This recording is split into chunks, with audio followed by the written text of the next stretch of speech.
أعوذ بالله السميع العليم من الشيطان الرجيم. بسم الله الرحمن الرحيم. بسم الله الذي لا يضر مع اسمه شيء في الأرض ولا في السماء وهو السميع العليم. أحييكم بتحية مباركة، تحية أهل الجنة وتحيتهم فيها سلام. السلام عليكم ورحمة الله وبركاته. إن الحمد لله نحمده ونستعينه ونستغفره ونستهديه ونتوكل عليه ونتوب إليه، ونعوذ بالله من شرور أنفسنا ومن سيئات أعمالنا. من يهده الله فلا مضل له ومن يضلل فلا هادي له. أشهد أن لا إله إلا الله وحده لا شريك له. أشهد أن محمدا عبده ورسوله. اللهم صل على سيدنا محمد وعلى آله وصحبه أجمعين.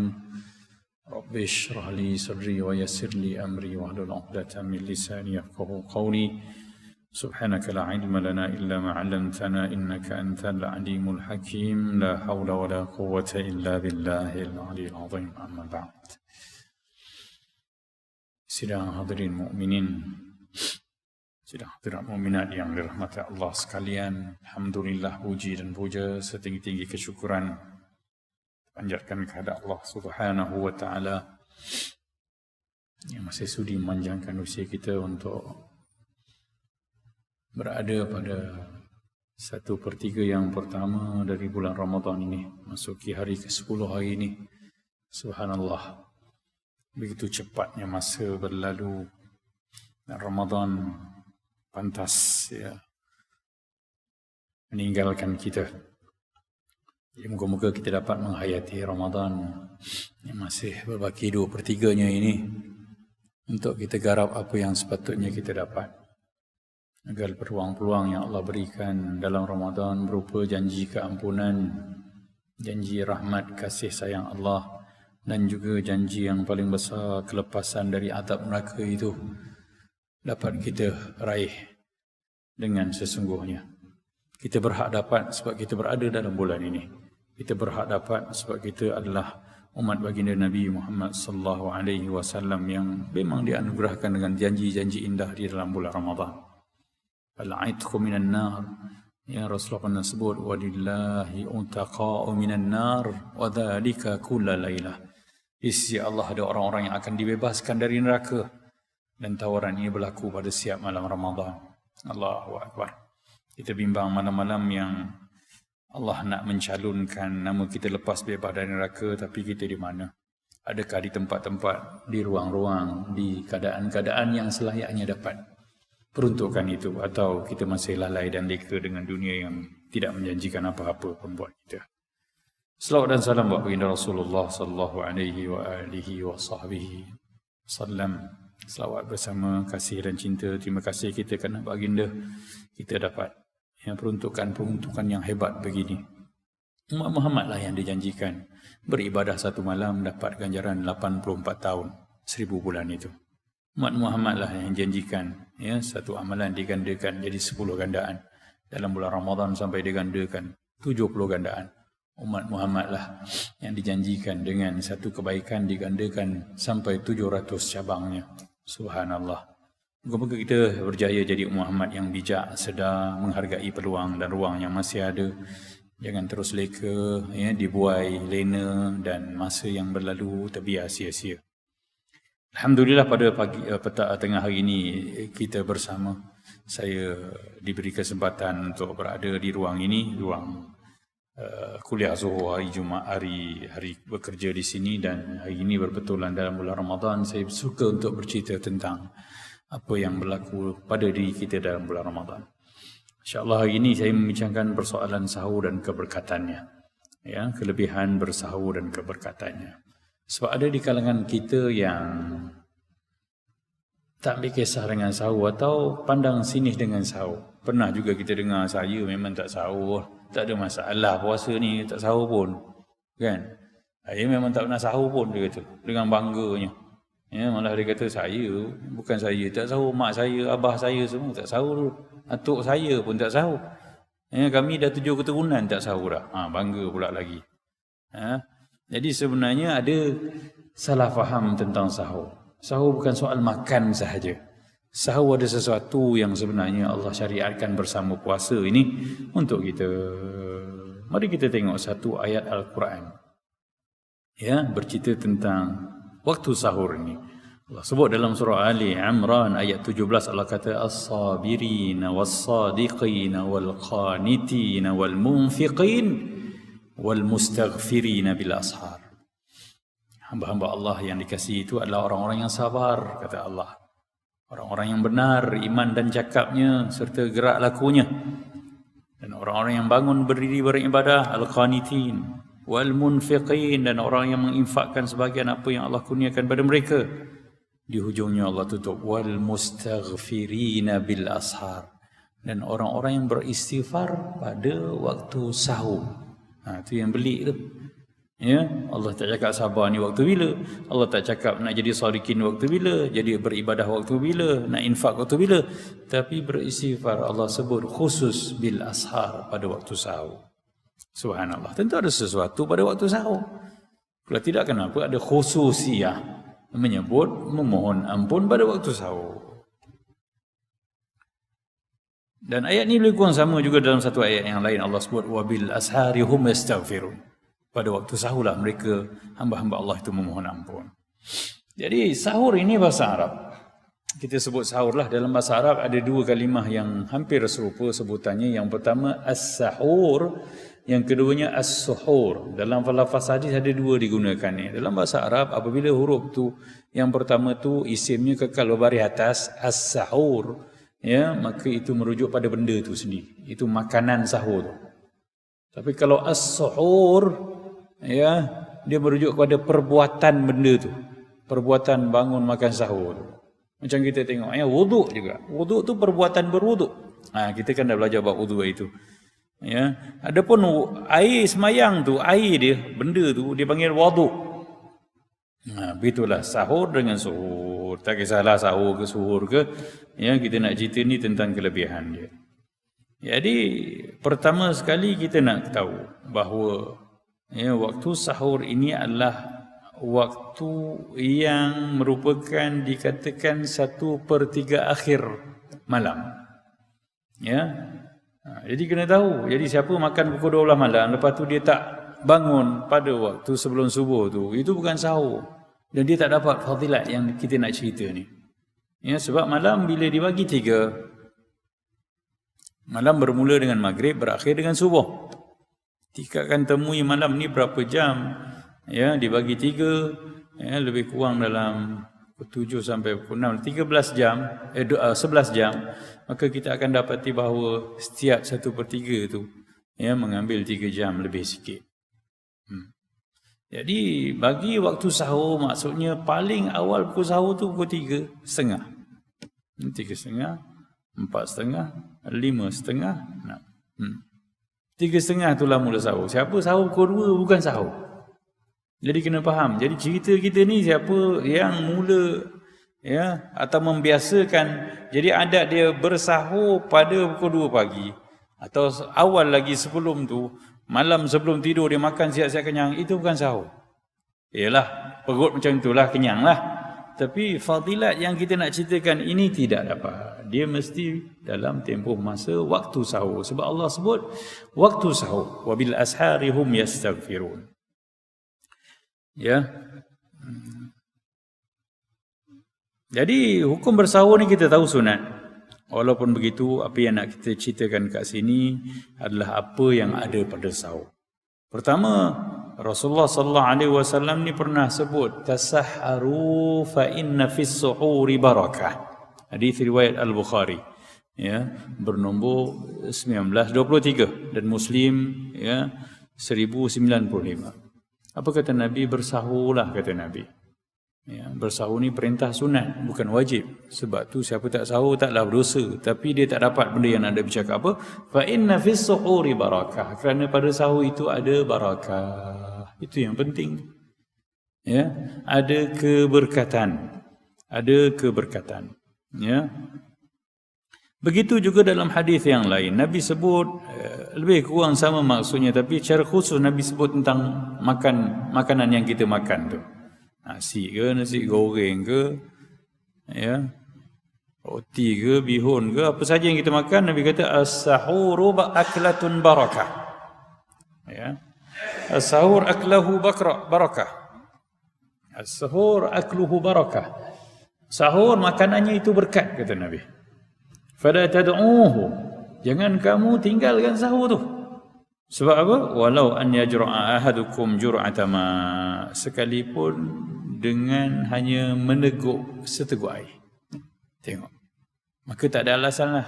Siapa yang kata saya bukan tak nak sahur, tapi kalau saya pun tak guna juga, saya muntah nanti. Tak payah makan nasi, minum air.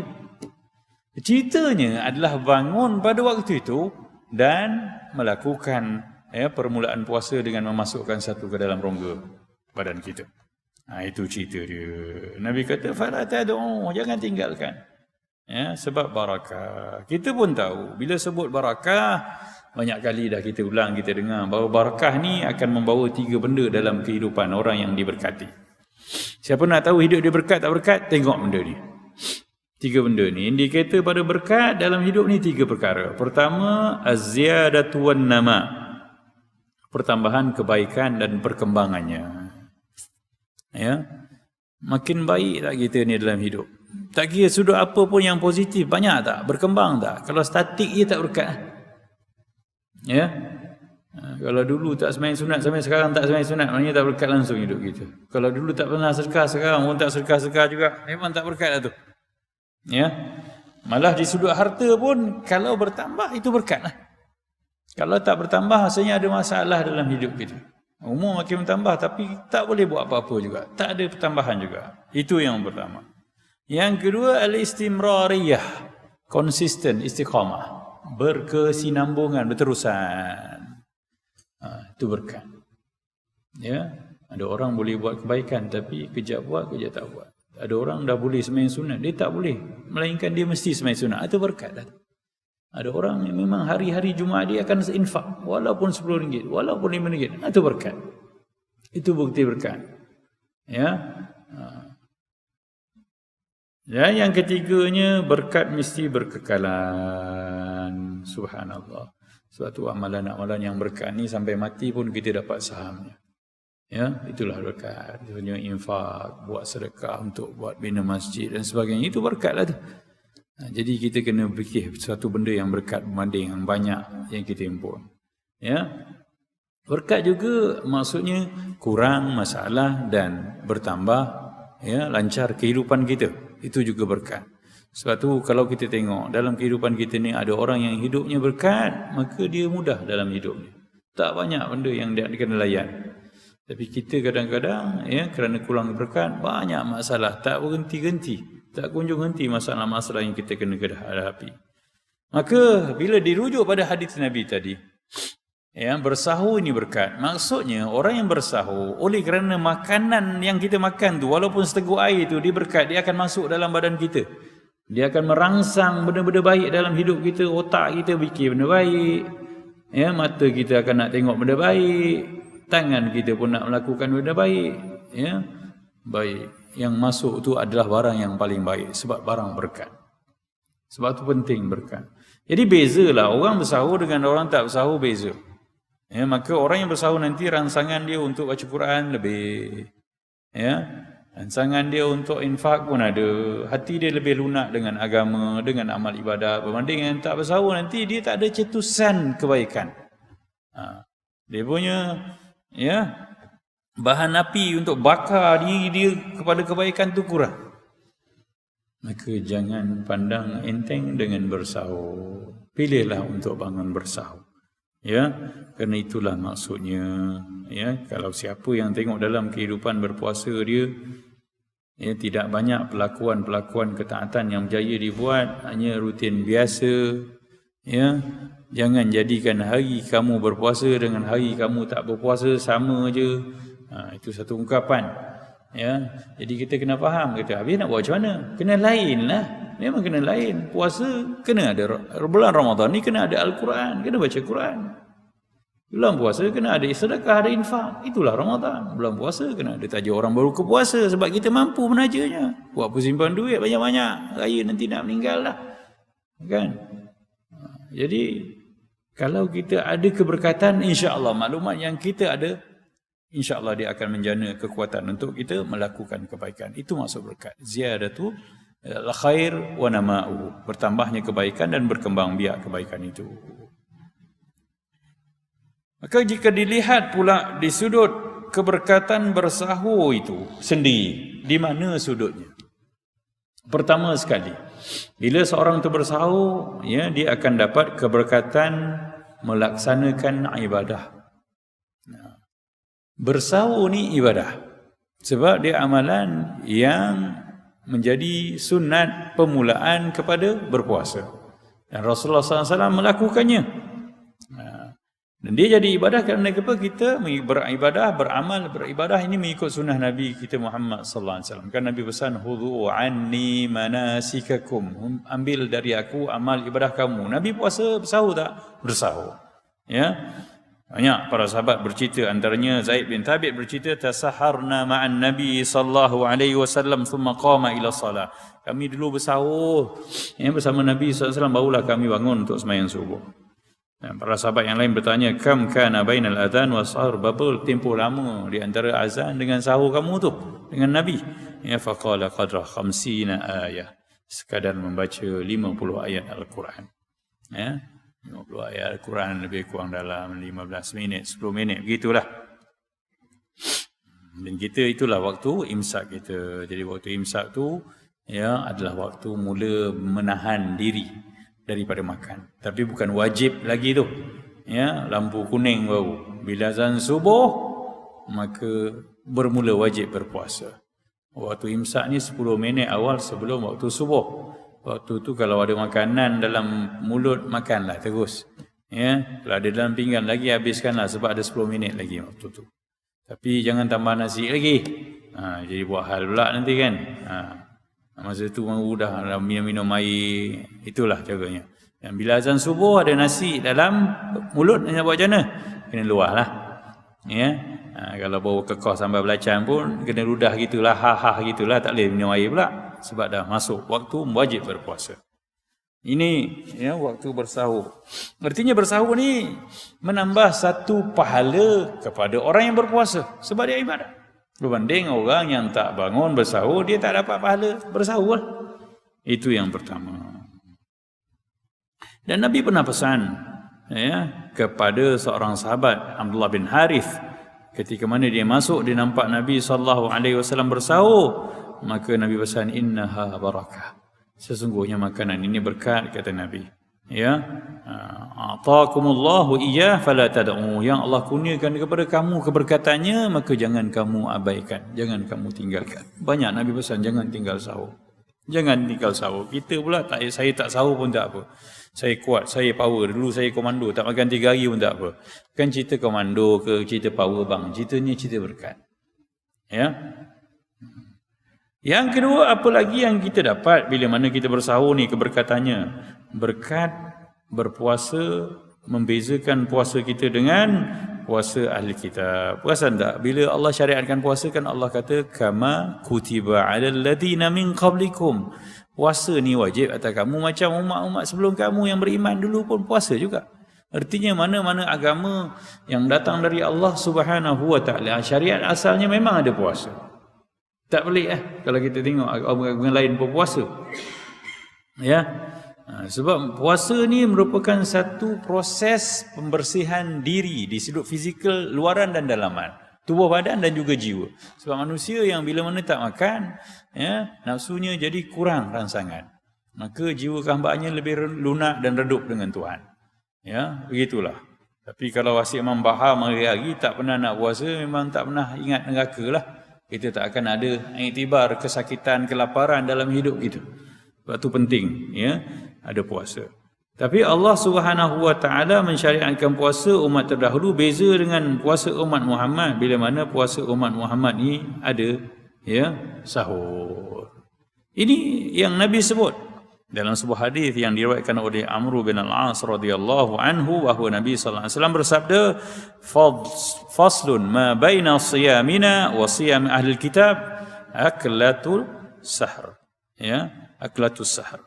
Beza puasa kita dengan puasa ahli kitab adalah kita puasa dengan makan sahur. Ya. Jadi beza. Ahli kitab dulu, ya, orang Yahudi dan Nasrani pun puasa. Maka mereka puasa daripada malam, tidur terus tak bangun sampai esok. Kita beza, kita bangun pada waktu sahur. Jadi siapa yang nak berbangga dengan puasa tak sahur, satu kesilapan lah. Dia tak boleh bangga. Sebab puasa dia tak kena dengan cara Nabi kita Muhammad SAW. Puasa Yahudi Nasrani je tak sahur. Jadi hati-hati tu. Ya. Bukanlah nak kata berdosa, tapi keberkatan lah, cerita keberkatan.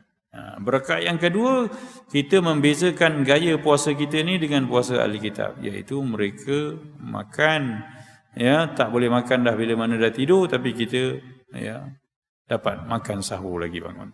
Cuma ialah teruji sikit bangun waktu itu. Kan, kita kalau tak kerana Ramadan tak bangun pukul 3 makan. Ada ke orang bangun makan pukul 3 ni, tak pasal-pasal. Kalau orang gila pun kita kejut ajak makan pukul 3. Ya, mengamuk dia kata kan. Kau gila ke? Aku yang gila kata. Tapi kerana perintah agama, kerana sunnah baginda sallallahu alaihi wasallam, kita laksanakan. Rupanya puasa ahli kitab dulu. Ya, mereka memang apabila tidur selepas berbuka puasa, mereka tak akan boleh makan lagi. Nasib baik syariat tu tak kekal. Artinya Allah sayang kita ni. Artinya kalau kita lah gayakan puasa ahli kitab, kan, lepas maghrib terlelap kata kat kursi malas tanda gitu kat sofa kan. Terjaga-jaga pukul 10 nak ambil nasi lagi, nak tak apa, tak boleh dah. Kata. Kena mula puasa balik. Begitu. Tapi alhamdulillah, ya, begitulah kasih Allah pada umat Muhammad. Dahlah dipermudahkan puasa, ya. Lepas tu ditambah ganjaran pahala pula. Jadi beruntunglah. Ya, bersyukur sangatlah kita lahir sebagai umat Muhammad sallallahu alaihi wa alihi wa sahbihi wasallam. Ya, lalu Allah perintahkan puasa umat Islam ni macam mana? Kulu washrabu hatta yatabayyana lakumul khaytul abyadu minal khaytil aswadi minal fajr. Makan dan minumlah malam-malam tu pun tak apa. Sehingga nyatalah, ya, garis putih iaitu fajar sadiq daripada, ya, kegelapan malam daripada fajar itu. Jadi dengan azan kita sambung insya-Allah sikit. Yang ketiganya, keberkatan bersahur lagi. Tentulah orang bersahur ni badan dia lebih tahan lah, lebih lasak, lebih kuat untuk, ya, berada dalam ibadah bila sepanjang dia bersahur. Tentulah orang yang bersahur tadi badan dia tahan sikit untuk duduk bertadarus Al-Quran, untuk sembahyang sunat. Itu keperluan bersahur. Ya. Apatah lagi agama kita pun tidak suka satu-satu amalan tu dipersusahkan. Ya. Dia kena dipermudahkan. Bila Nabi SAW sebut la darara wa la dirar. Dalam agama ni tidak ada kemudaratan yang dibenarkan, apatah lagi perlakuan memudaratkan. Saja cik pasal menyusahkan dia apa. Sebab tu tak boleh semayang sampai mati, tak boleh. Puasa tak nak buka puasa sampai Isyak. Ya, kalau ikut puasa kan hebat kalau siapa boleh buka puasa. Saya ni tak apalah azan maghrib saya tak bukalah. Saya sampai Isyak nanti saya buka puasa. Hebat ke tu? Itu kan hebat, itu bangang namanya. Tak jadi, tak dapat pahala lebih pun tak ada. Begitu jugalah. Ya, bila mana kita disunatkan bersahur ni dengan tujuan supaya kita dapat mengurangkan kesakitan, kepayahan beribadat itu. Dan ada sebutan hadis Nabi sallallahu alaihi wasallam dalam riwayat Al-Darqutni kata Rasulullah sebut man syaqallahu alaihi. Siapa yang menyusahkan, ya Allah akan susahkan dia. Jadi kita tak perlu menyusahkan. Allah ni merahmati. Ya. Inilah tujuannya, supaya kita ambil rahmat Allah Subhanahu wa taala dengan bersahur. Itu yang dah tak larat asyik terbaring, rupanya tak sahur. Sepatutnya kita malah disunatkan kita ni melambatkan sahur. Yang lambat dalam waktulah, jangan lepas azan pun makan lagi, itu bukan lambat. Ya. Yang keempat, yang ni lebih mahal. Ini cerita tentang waktu sahur. Ya, yang tadi cuma makanan sahur. Makan sahur kita kerana ibadah, ya.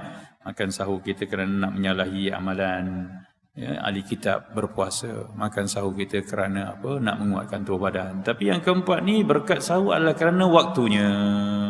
Perasan tak kita? Ada sebuah hadis Nabi sallallahu alaihi wasallam yang menyebut tentang macam mana besarnya rahmat Allah pada waktu ini.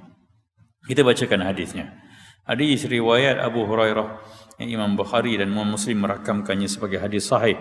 Yaqulu Rabbuna tabaraka wa ta'ala kulla lailatin ila sama'id dunya. Ya, yanzilu Rabbuna tabaraka wa ta'ala kulla lailatin ila sama'id dunya. Allah Subhanahu wa ta'ala Tuhan kita akan turun ke langit dunia pada setiap malam. Hina yabqa thuluthal lailil akhir. Bila mana malam berbaki 1/3 yang akhir. Ni. Bila malam berbaki 1/3 yang terakhir. Itu yang saya sebut tadi. Ya, dan inilah waktu sahur. Bermula pukul 3:30 malam pagi. Ya, bukan pukul 1 malam, bukan pukul 12 malam, ya, bukan pukul 2 pagi. Pukul 3 pagi bermula. Apa akan berlaku? Allah turun ke langit dunia. Hina yabqa thuluthul lailil akhir. Yang ketika malam berbaki 1/3 yang terakhir. Yaqul, sambil Allah berseru, man yad'uni fa astajibulah. Mana hamba aku yang nak berdoa, aku nak perkenankan. Allahu Akbar.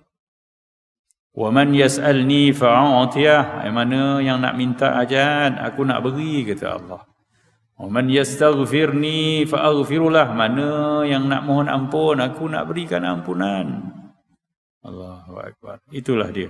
Ya, Allah setiap hari, ya, turun ke langit dunia menjelang waktu sahur ini sampai waktu subuh, ya, bertanya tentang 3 perkara. Siapa yang nak berdoa, aku nak perkenankan. Siapa yang ada hajat, aku nak beri. Siapa yang nak mohon ampun, aku nak ampunkan. Subhanallah. Semua ini keperluan hidup kita sementara di dunia. Ya, juga keperluan kesejahteraan kita di akhirat sana. Maka perasan tak, waktu inilah kita dalam bulan Ramadan bagaikan dididik untuk bangun berada bukan selepas azan subuh, sebelum azan subuh. Artinya umat Islam ni, dia pada bulan Ramadan dididik untuk bangun sebelum subuh. Ya, dan Allah umpan dengan makan lah. Kalau suruh semayang terus tak bangun nanti. Makan sebab lapar nanti. Kita pun bangun. Maka bangun tu jangan bangun saja. Sebab tu tak boleh excuse kata saya tak apalah, saya tak sahur pun tak apa, saya kuat.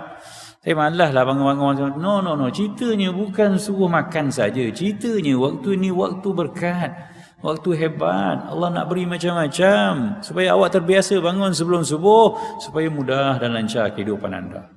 Supaya ada minta, ya, tak ada ketika salat pun sambil nak makan tak larat, ya Allah berilah aku kekuatan untuk jadi hamba Engkau. Itu doa tu. Ya Allah ampunkan dosa aku, ya Allah banyaknya dosa tu yang payah nak bangun subuh ni.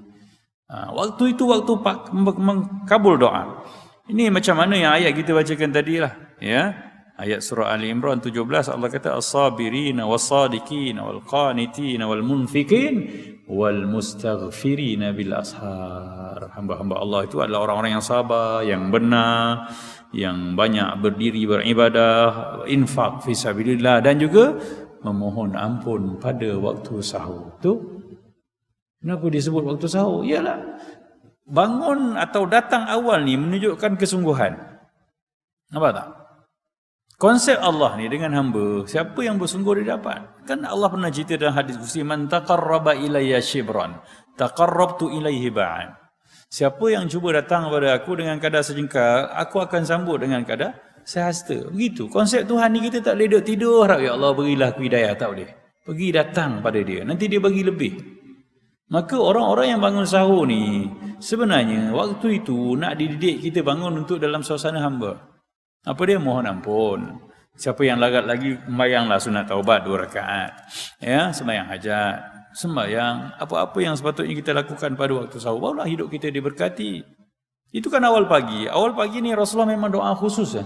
Rasulullah kata apa? Burika li ummati, ya, fi bukuriha. Ataupun dalam lafazannya Nabi kata Allahumma barik li ummati fi bukuriha. Ya Allah berkatilah umat aku ni pada awal paginya. Allahu Akbar.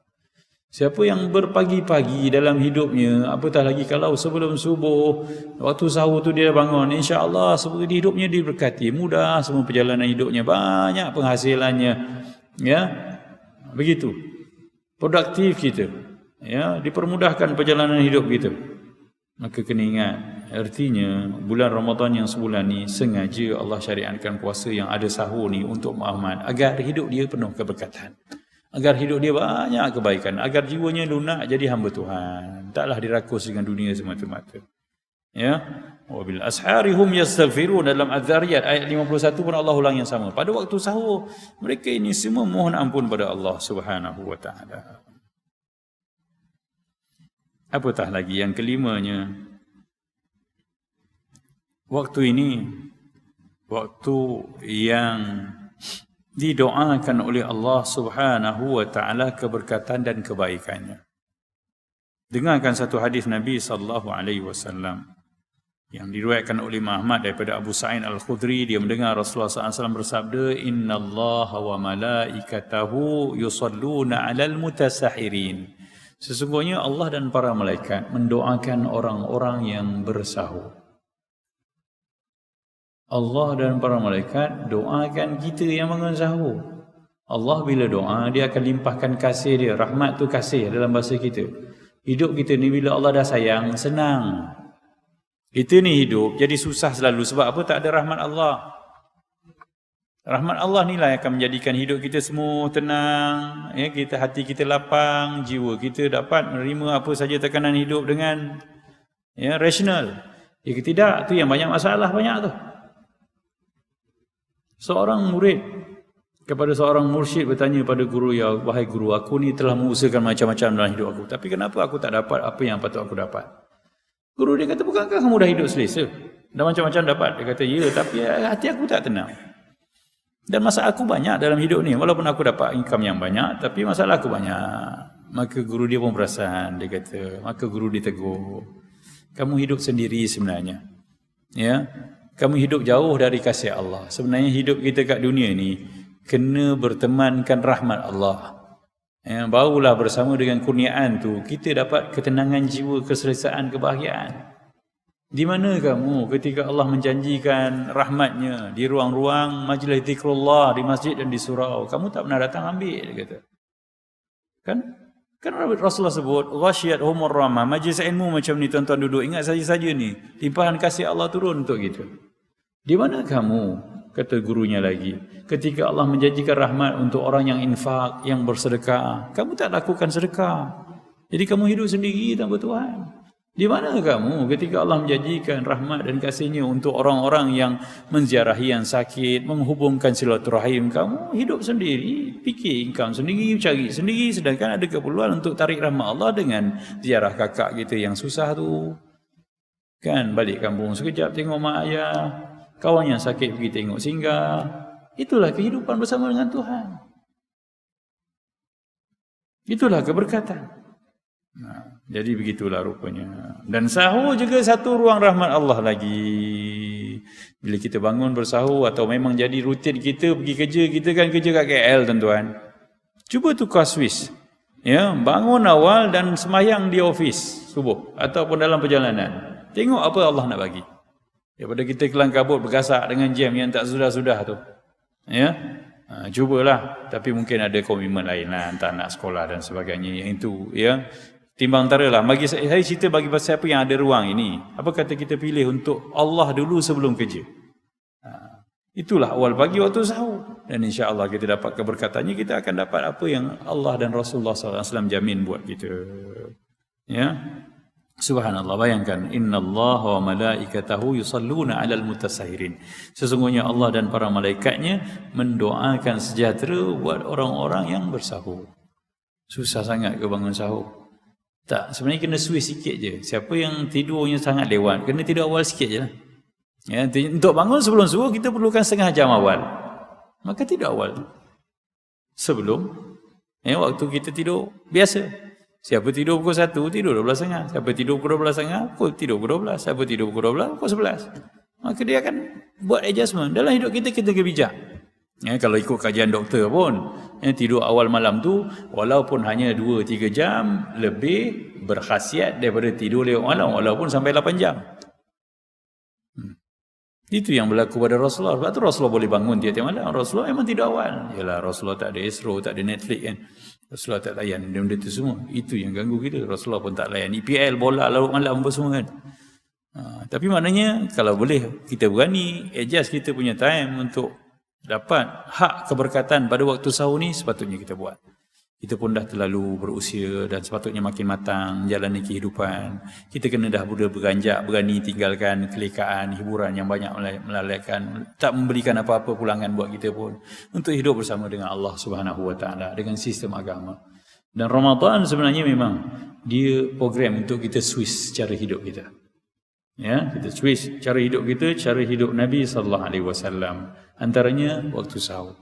Cuba bangun sebelum subuh. Ya, setengah jam sebelum subuh kita bangun. InsyaAllah kita pasti dapat sesuatu yang Allah semua janjikan ini. Kita perlu hidup dengan Tuhan, tuan-tuan. Kita perlu hidup dengan doa yang makbul. Kita perlu hidup dengan doa yang diampunkan, ya, dengan dosa-dosa yang diampunkan. Penat bawa dosa ni, tuan-tuan. Kita ni jadi dosa kan karat-karat dalam badan kita. Dosa ni kalau kita ibaratkan dia macam daki kat badan. Yang kita saja marah, kejap-kejap benda kecil pun nak mengamuk. Sebab apa? Dosa banyak sangat. Orang tak mandi lagi kan rimah. Dia cakap, nasi nak marah. Tapi bila mandi kan sejuk, dingin, bersih, dia akan cool. Itu maksudnya, pembersihan dosa. Dan Allah janjikan pada waktu sahur ni khusus untuk mohon ampun. Wabil ashari hum yastaghfirun wa hum wal mustaghfirina bil ashar. 2 ayat Quran sebut tentang sahur, mohon ampun padanya. Jadi moga-moga kita dapat sikit maklumat tentang sahur dan berpuasa di bulan Ramadan ini dengan cara Nabi kita Muhammad sallallahu alaihi wasallam, dan berazamlah untuk kekalkan selepas Ramadan pun aku akan bangun pada waktu sahur. Ya, bukan untuk sahur kecuali nak puasa sunat. Jangan makan lap pukul tu. Ya, pukul 4 pagi kau suruh bini kau masak pula. Nyanyi kan. Tak, bangun untuk mohon ampun, bangun untuk berdoa, bangun untuk 2 rakaat taubat. Indahnya hidup kita kalau dapat keberkatan waktu ini, insya-Allah. Qul qawli hadza wa astaghfirullahal azim li wa lakum. Maaf dari saya, wa bihi wallahu a'lam. Assalamualaikum warahmatullahi wabarakatuh.